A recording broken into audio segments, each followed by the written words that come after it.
Hello दोस्तों, नमस्कार। मेरा नाम है प्रशांत। स्वागत है आप सभी का आपके अपने यूट्यूब चैनल स्मार्ट सैल्यूट में।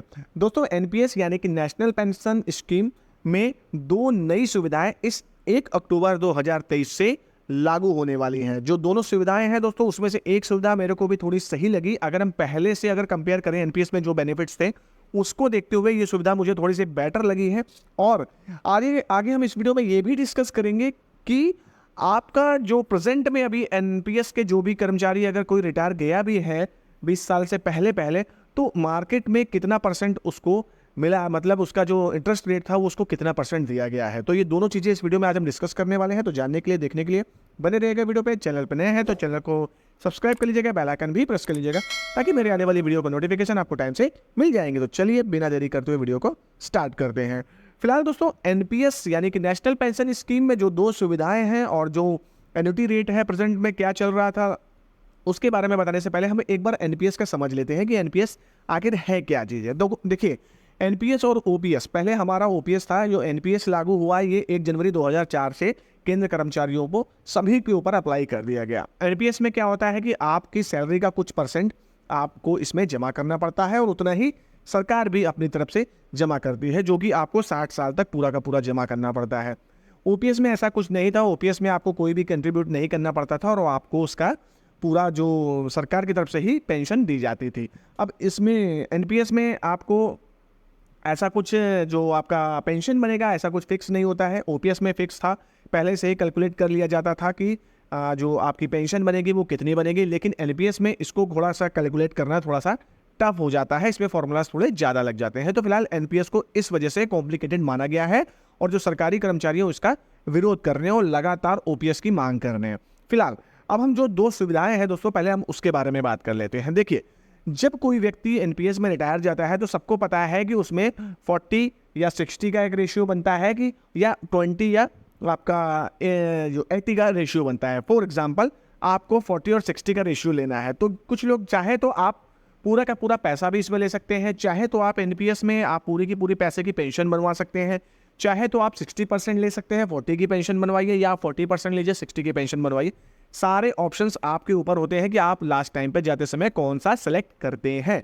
फिलहाल हम मान लेते हैं कि यदि कोई व्यक्ति 20 साल की सर्विस करके जा रहा है और उसको 60% पैसा पहले लेगा और 40% की पेंशन बनवाएगा, तो सीधी सी बात है, जब वो 60% पैसा ले लेगा तो 40% की जो पेंशन बनेगी वो ऑलरेडी कम बनेगी। तो इस चीज को देखते हुए इस पे एक नया इंप्लीमेंट ये किया गया है कि जो आप 60% पैसा जो आपको दिया जा रहा था, आप अगर चाहते हैं तो उस पैसे को भी आप पेंशन के रूप में ले सकते हैं। अब इसको एक एग्जांपल से समझ लेते हैं। सपोज करिए जो आपके पास 10 लाख रुपए आपको 60% के हिसाब से मिला है। एक एग्जांपल बता रहा हूँ, इसको आप एकदम जेन्युइन मत मानिएगा। एक 60% के हिसाब से आपको 10 लाख रुपए मिला है, तो आप चाहेंगे तो उसको मंथली 5% या 10% के हिसाब से हर मंथ लेते जाएंगे। और जितना भी आप उसको एक साल में पैसा निकालेंगे तो जो 60% का आपका पैसा है उस पर भी जो इंटरेस्ट रेट है वो चलता रहेगा। और जो 40% जो आपका पेंशन जो आपकी बननी थी उस 40% पैसे की, उसकी भी पेंशन आपको मिलती रहेगी। तो इसका मतलब हो गया कि आपको 60% वाला जो आप 5% हर महीने ले रहे हैं वो भी पैसा मिलेगा, और जो 40% वाला जो पैसा था जो पेंशन बन रही थी वो भी मिलेगा। और बेनिफिट आप ये भी देखिए कि जो 60% था उसमें इंटरेस्ट रेट सब कंपनी की तरफ से लगता रहेगा। मतलब 40% को हटा दीजिए, 60% का मतलब मान लीजिए आपने 5% के हिसाब से 10 लाख का आपने 1 लाख रुपए निकाल लिया, सपोज एग्जांपल बता रहा हूँ, तो 9 लाख रुपए बचा। तो उस 9 लाख में भी आपका इंटरेस्ट साल में बढ़ जाएगा। तो इसमें बेनिफिट देखिए क्या हुआ। इसमें बेनिफिट ये हुआ कि आपने जितना पैसा निकाला, अगर इंटरेस्ट रेट मार्केट अच्छी गई उस टाइम पे, तो हो सकता है उससे ज़्यादा रिटर्न आपको मिल जाए या उसके लगभग 70-80 हज़ार रुपये आपको साल का रिटर्न मिल जाए। मतलब एक एग्जांपल बता रहा हूँ, वैसे इतना रिटर्न मिलता नहीं है, फिर भी मैं एक एग्जांपल के तौर पे आपको बता रहा हूँ। अब इस पैसे को आप चाहे मंथली ले लीजिए 5%, जैसे मैंने बताया, आप तिमाही ले लीजिए, छमाही ले लीजिए, साल में इकट्ठे ले लीजिए, ये आपके ऊपर डिपेंड है। अब ऐसा क्यों किया जाए, देखिए 20 साल में कोई व्यक्ति अगर रिटायर जाता है तो मेरे हिसाब से उसकी इतनी एज नहीं होती है कि उसको बल्क पैसे की जरूरत पड़े। मैं समझता हूँ, क्योंकि सर्विस जब व्यक्ति करता है तो कुछ ना कुछ पैसा वो भी सेविंग करता है, अपना घर बना लेता है, प्रॉपर्टी वगैरह बना लेता है।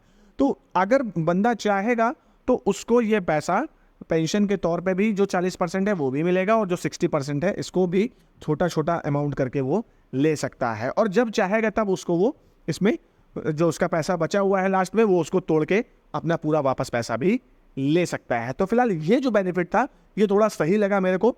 फिलहाल जो दूसरी सुविधा है उसके बारे में बात कर लेते हैं। दूसरी सुविधा ये है दोस्तों कि अब कोई भी व्यक्ति, पहले क्या था कि 18 साल से 60 साल तक के व्यक्ति ही एनपीएस में इन्वेस्ट कर सकते थे, लेकिन अभी इसको क्राइटेरिया बढ़ा दिया गया है। अब ये 75 ईयर्स कर दिया गया है, मतलब 18 साल से लेकर 75 ईयर्स तक के कर्मचारियों को ये एनपीएस की सुविधा मिल सकती है। तो ये दो बेनिफिट्स बहुत ही बढ़िया जो अपडेट किए गए हैं। हो सकता है आने वाले समय में जो ये ओपीएस की तरह ही इसमें भी एक इम्प्लीमेंटेशन हो जाए कि जो ओपीएस में जो आपकी लास्ट सैलरी होती थी उसका आधी आपकी पेंशन बनती थी, हो सकता है एनपीएस में भी ऐसा कर दिया जाए। फिलहाल इसके बारे में तो अभी सरकार मंथन कर रही है। अब बात कर लेते हैं जो इंटरेस्ट रेट है भी लेटेस्ट वो क्या चला। तो अभी जो रिसेंट में जो भी सूत्रों के हिसाब से पता चला, जो भी मार्केटिंग सर्वे हुआ उसमें 10% के हिसाब से जो पेंशन बनी है वो उनको एन्युटी के रेट के हिसाब से उनका पेंशन बनाया गया है। तो अब 10% के हिसाब से कितनी पेंशन बनती क्या बनती है तो वो मैंने एक वीडियो में बताया हुआ है कि 20 साल की नौकरी के बाद आपका कितना जमा होगा, कितना है। तो फॉर्मूला आप लगा लीजिए, बाकी आप अपना एज्यूम कर सकते हैं कि कितनी आपकी पेंशन बनेगी, कितना क्या बनेगा। तो फिलहाल दो ये लेटेस्ट अपडेट थे जो कि एनपीएस में 1 अक्टूबर 2023 से लागू होने वाले हैं। तो फिलहाल दोस्तों वीडियो में बस यही था, यही खबर थी। अगर मेरे द्वारा दी गई जानकारी आपको अच्छी लगी है तो प्लीज़ वीडियो को लाइक शेयर कमेंट जरूर करिए। मिलते हैं अगले वीडियो में, तब तक के लिए जय हिंद जय भारत।